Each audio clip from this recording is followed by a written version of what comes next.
Moving on now, controversial Nigerian singer Habeeb Okikiola, aka Portable, has been arraigned before a magistrate court in Abeokuta, Ogun State, on charges of assaulting government officials. After being declared wanted, he surrendered to the Lagos Criminal Investigations Department before being transferred to Ogun, where he faced a 5-count charge, including conspiracy, assault, and wielding dangerous weapons. Despite not pleading guilty, the court has granted him 2 million naira bail. With the trial set for March 5th, all eyes are on Portable. Will he beat the charges or will he land in more trouble per usual? Every day this week, I have been forced to talk about Portable. I'm going to take some tweets right now. Tolu says, Portable no go speak care. It's not possible. Make them cuckoo hold their bail. He go talk, because part of his bail conditions are that he's not to speak on social media, which is going to be very hard for him. I'll take another tweet. I hope he doesn't breach his bail. Sarah Lee Dixon says, they should have just locked him. This social media thing will be hard for him. We are watching Portable, but there are more pressing issues at hand.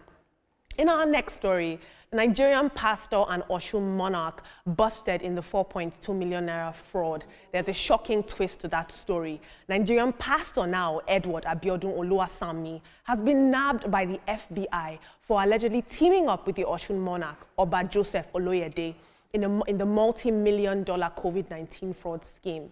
This duo is being accused of scamming the U.S. government out of a staggering $4.2 million in relief funds that were meant for struggling businesses.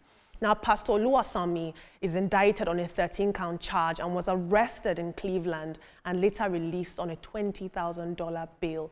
Though he's far from off the hook, if he's convicted, he could be facing serious prison time. Unfortunately, this high-profile scandal only adds to the long list of Nigerian fraudsters caught in the U.S. We've seen the narratives with ritual killings and all of this, and people saying that young people are greedy and young men want instant gratification and quick wealth. We're seeing that this cuts across age groups, this inherent greed that people are seeming to have. And I'm noticing a close correlation between people of faith, unfortunately, or religious leaders or religious members of the community, and crime and this get-rich-quick scheme. And I hate that I'm making that connection, but I'll take some tweets right now. Henry says, this is incredibly disappointing to hear. It's a betrayal of trust when someone in a position of religious leadership is accused of such serious crimes. If found guilty, appropriate consequences should follow. Rightly so.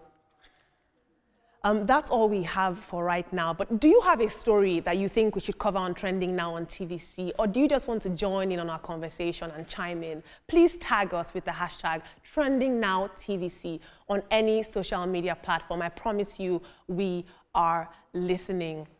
Ibrahim and Veronica, what do you make of this? I mean, a pastor has now been arrested in America, and he's probably going to be indicted because America doesn't play. They have their facts straight. He might be convicted. Absolutely. It's another black eye for the international reputation of this country. You know, when you have people having to get into cyber fraud, get into things to defraud other countries, let alone not just doing it to their own country, but outside of the country, and then you begin to wonder why they treat us the way they treat us, and they treat the innocent, innocent minds and all of that. So if they are found guilty, I recommend that they should be, convicted and penalized, punished, for what they've done, because it's really sad for us to even read about it, let alone to see that it's perpetrated by our own people. It's unfortunate that their personalities who are revered in society are now taking up this kind of act.